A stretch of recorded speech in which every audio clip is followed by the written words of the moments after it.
We set out on a road trip to explore Vancouver Island, to savor this time we had carved out to let our curiosity and sense of adventure shape our days. And when I look back on these 12 days of long drives, laughter, mishaps, and wonder, I don't remember an itinerary. I remember it in moments. There was the day we went surfing, the day our car broke down, the day we found a secret waterfall, and the day we drove around with our friends looking for farm stands. This isn't the whole story, just the kind of days that stay with you.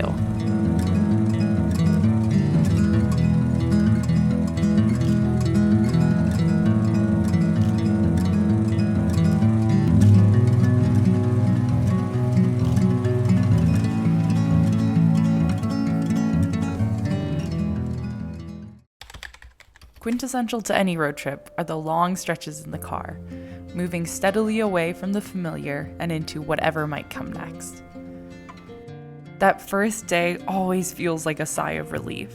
The planning and packing and last-minute to-dos have all come to an end. And when the key turns in the ignition, there's nothing left to do but go. During these peaceful in-between moments in the car, I'm often filled with gratitude to have this time and opportunity to see more of the world. As we passed from the prairies through the mountains to the coastlines of British Columbia, we were grateful to be able to visit these beautiful and diverse traditional and ancestral lands of many Indigenous peoples. The time is easy to enjoy as we chat, sing along to our playlists, listen to cozy whodunit mystery novels, or learn about some niche history on a podcast. And if we're lucky, we may even glimpse some wildlife out our windows as we pass. We break up the long travel days with a mix of spontaneous pullovers and pre-planned stops, opportunities to stretch our legs, get a breath of fresh air, and maybe even partake in some of our specially curated selection of snacks and drinks.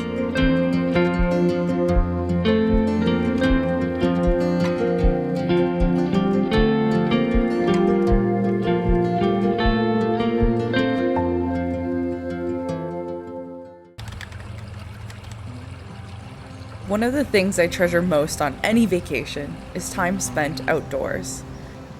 Nothing else leaves me feeling quite as deeply refreshed.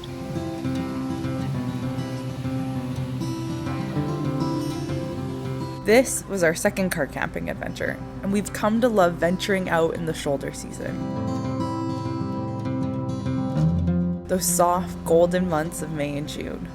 The days stretch long as we near the summer solstice. The sun is warm but not overbearing, and we get to avoid the hum of peak season crowds. For this trip, we had chosen two special ways to immerse ourselves in the wild beauty of Vancouver Island.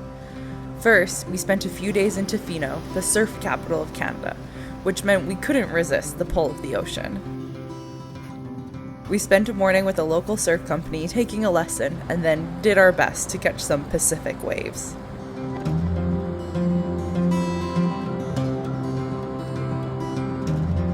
Second, we set out on the water again, but this time on a boat in search of some whales. We had an incredible experience a couple years ago, but sadly this year we didn't spot any whales.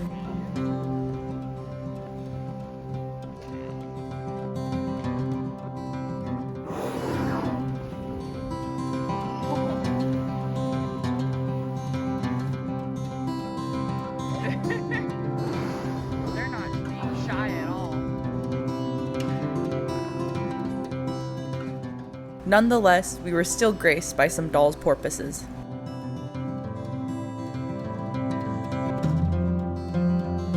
And sailed past some sunbathing harbor seals. Every day of this trip gave us its own kind of beauty.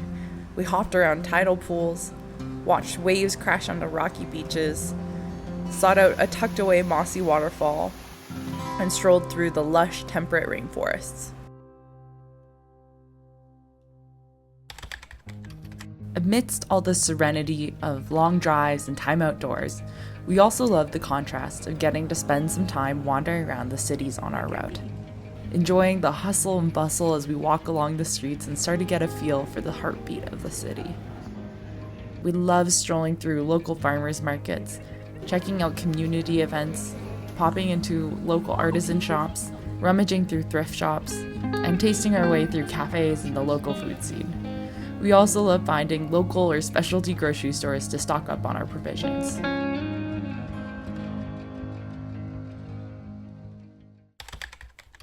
It's easy for a scarcity mindset to slip in when I travel.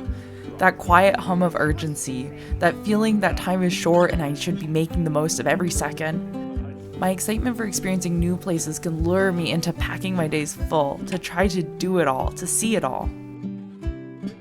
But the truth is, you never really can. There's always more. More to discover, more to taste, more to admire. And for me, my goal isn't actually to check it off, but to deepen my appreciation for wherever I find myself. Rushing through it all doesn't help me savor it. It just makes it blur.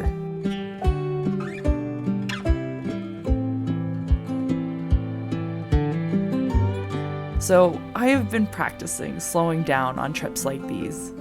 Sometimes that looked like a quiet morning at camp, cradling a mug of coffee and watching the light shift through the trees. Sometimes it was an evening spent making mac and cheese on our little camp stove, curling up in the car with our books and letting the sky change color around us. Sometimes it meant staying in the car on the ferry, reading in a pool of sunlight instead of pacing the deck. And sometimes it meant carving out space for nothing at all. No plans, no places to be, letting our spontaneity take the wheel. One afternoon in particular, that looked like spotting a little bread stand on the side of the road and turning it into an impromptu picnic.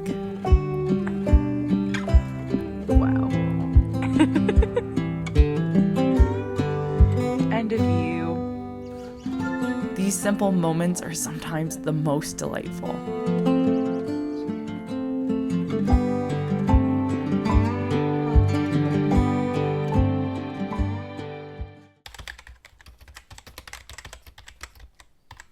Now, a day that you may not want to think about and definitely can't anticipate is the one that doesn't go according to plan. But that's also exactly why you'll remember it. We had 2 of those days on this trip. Despite taking our car in for a checkup before we left, it chose a particularly inconvenient moment to give out. In the middle of Vancouver traffic, on our way to catch our ferry, with a jackknife semi up ahead slowing everything to a crawl. Our car broke down on a Friday morning and we found out they wouldn't be able to fix it until Monday. We were supposed to be meeting up with family that weekend, so staying put wasn't an option. After a few failed attempts at renting a vehicle, we ended up buying a giant suitcase, stuffing everything we needed into it, and hopping into an hour-long Uber to the ferry terminal. 9 hours later, slightly frazzled, we were mostly back on track. The only catch, once the weekend was over, we had to ferry back to the mainland, pick up our repaired car, and turn right around to catch another ferry back to the island. Don't fail us now. Our second detour on our trip came in the form of a washed-out highway. What was supposed to be an 8.5-hour drive home on our last day stretched into 14 hours. The time is 7:15. I had a monster at about 5, so I'm feeling pretty good. I think we're at like double digits of driving hours today. Yeah. I don't know if we are yet, but we will be soon. Yeah. We walked through our door at 3:30 in the morning, eyes bleary but spirits high after catching the northern lights and finishing an entire bonus audiobook somewhere along the way. So how do you plan for the unexpected so it doesn't ruin your trip? First and foremost, make sure you budget for emergencies. After that, do your best to approach these surprises as creative challenges in adapting your plans. The silver lining is you'll probably have a great story to tell born out of this chaos. A rare and wondrous thing is when everyone's calendars line up to create a shared pocket in time where you can all travel together.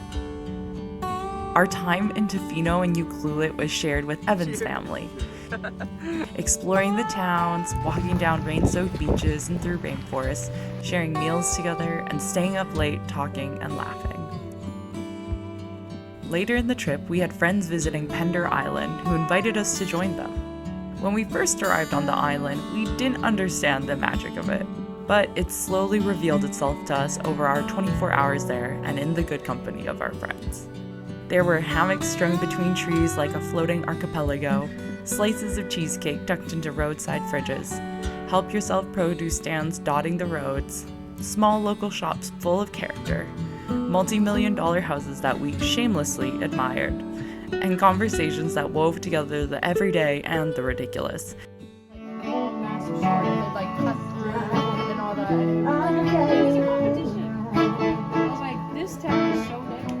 One of my favorite proverbs says, shared joy is a double joy, and shared sorrow is half a sorrow. And how lucky I am then to have doubled my joy, to have gathered it up in golden hours in beautiful places with people I love.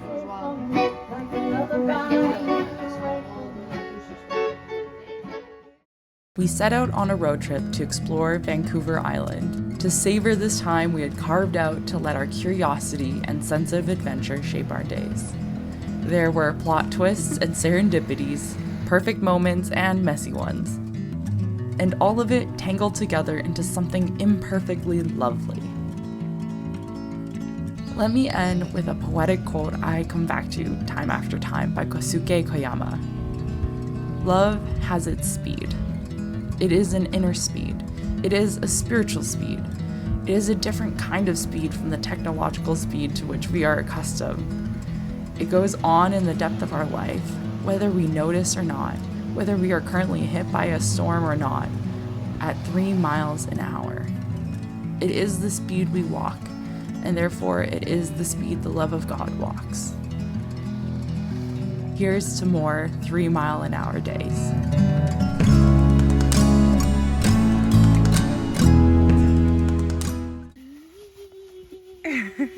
This here waterfall, so beautiful, but so loud.